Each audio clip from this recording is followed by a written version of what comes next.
Zdravo! Nihče ni popoln. Vsi se kdaj pa kdaj dela lotimo z glavo skozi zid in si ga zato nakupljamo še več. Pa so rešitve večinoma zelo enostavne. Matevž je zbral 5 najpogostejših napak pri delu s krejo, zaradi katerih ste morda kdaj živce izgubili tudi sami. A naj to ostane preteklost. Matevž, razkri nam grenkih 5 in sladke rešitve. Lepo pozdravljeni, moje ime je Matevž in kot je Robi že napovedal, si bomo danes pogledali 5 napak pri delu s krejo. Prva napaka oziroma priporočilo, ki bi jo podal, je uporaba plasti. Torej, če ne uporabljate layerjev, je to lahko smatrano kot napaka in sicer zakaj? Plasti so ena od osnovnih funkcionalnosti vključeni v krejo, ki nam nekako omogočajo lažji izbor gradnikov komponent in pa potem njihovo prikazovanje in skrivanje. S tem z layerji torej lahko standardiziramo tudi modele in pa sestave, kaj to pomeni, da imate vi nekako vedno standardne plasti, ki jih lahko potem hitro prikažete in skrijete. To vam bo seveda omogočilo hitrejše delo na vaših sestavih in pa izboljšalo samo preglednost. Če vse neželjene ravnine lahko hitro skrijemo ali točke, bomo s tem izboljšali tudi pravilnost izbire referenc, to pomeni, bomo po nesreči izbrali kakšne reference iz podsestava in s tem zagotovili tudi precej bolj robustne modele.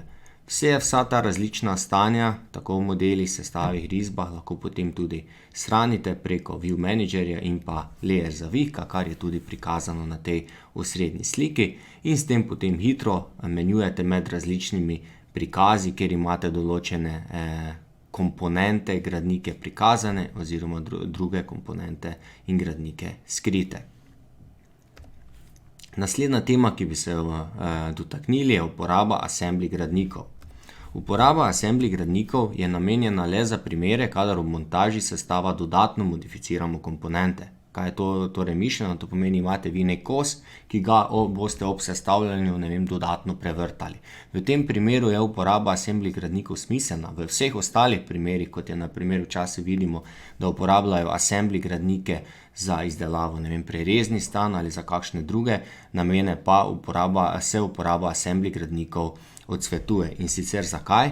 Kajti nepravilna uporaba assembly gradnikov lahko močno podaljša regeneracijske čase in pa obremeni delovanje vašega računalnika. Vkolikor je torej vaš primer ustreza temu prvi točki in assembly gradnike morate oziroma jih želite uporabiti, pa priporočamo, da imate automatic update odkljukan. S tem bo se nabor komponent ne bo avtomatično osveževal, jih boste vi morali na roke dodati med izbor, bo pa se s tem drastično povečala hitrost oziroma izboljšalo delovanje programa Creo. Druga možnost, če seveda spet vašemu primeru ustreza, pa je, da nastavite display level na part level. S tem bodo tudi komponente dejansko preoblikovane, ne bodo samo preoblikovane na nivoju assemblyja. S tem zmanjšamo količino podatkov v spominu in ponovno pohitrimo delo s samim programom. Potem pa točka 3, uvoz nevtralnih dokumentov brez predloge. To se lahko tudi smatra kot ena izmed napak in sicer zakaj se priporoča uporaba predloge pri uvozu.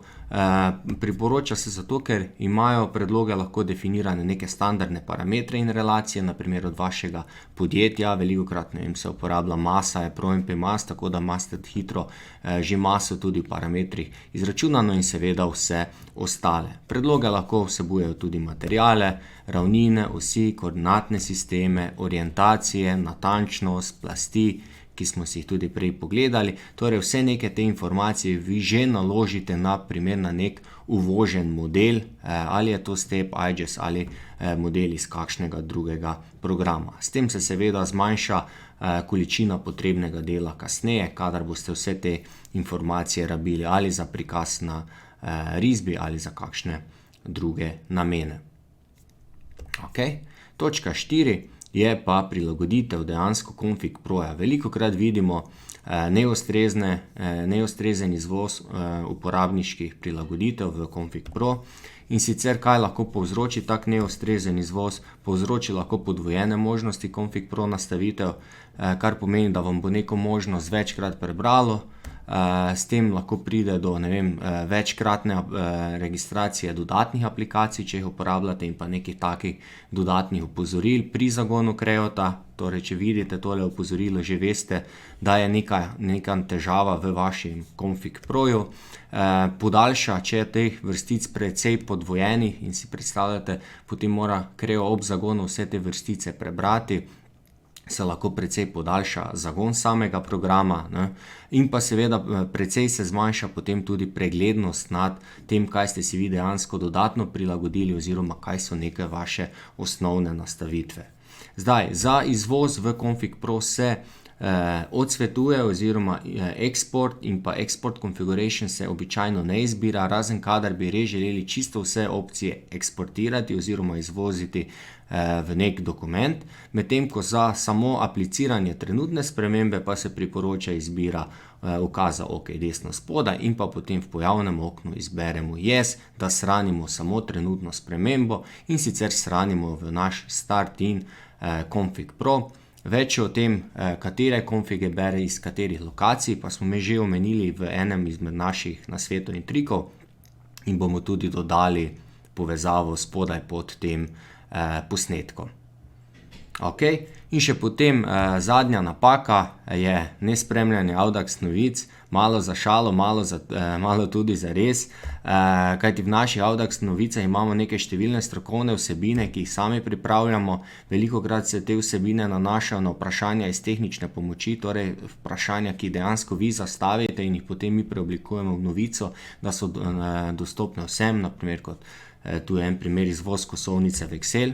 Potem, glede na to, da ste kliknili na tale namig, vam bo zagotovo prišlo prav priporočila najboljše prakse, ki imamo zbranih v kar celo 2 novicah, torej prvi in pa drugi del. Spet bomo dodali povezavo spodaj, kjer je zbrani več kot, mislim, da 50 nekih priporočil praks, tako za nove uporabnike, kot tudi stare, da malo vas usmeri, kaj lahko delate boljše oziroma kaj se priporoča, da bo delovanje Creota hitrejše in pa bolj robustno. Torej, povezavo bomo prav tako spodaj dodali, če bi vas tole zanimalo.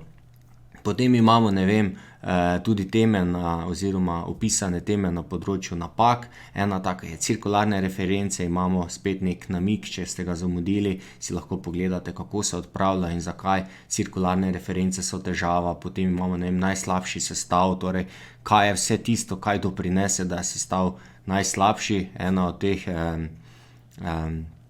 tem je tudi assembly featurei, lahko torej precej povzročajo daljše regeneracijske čase, kot sem že prej omenil.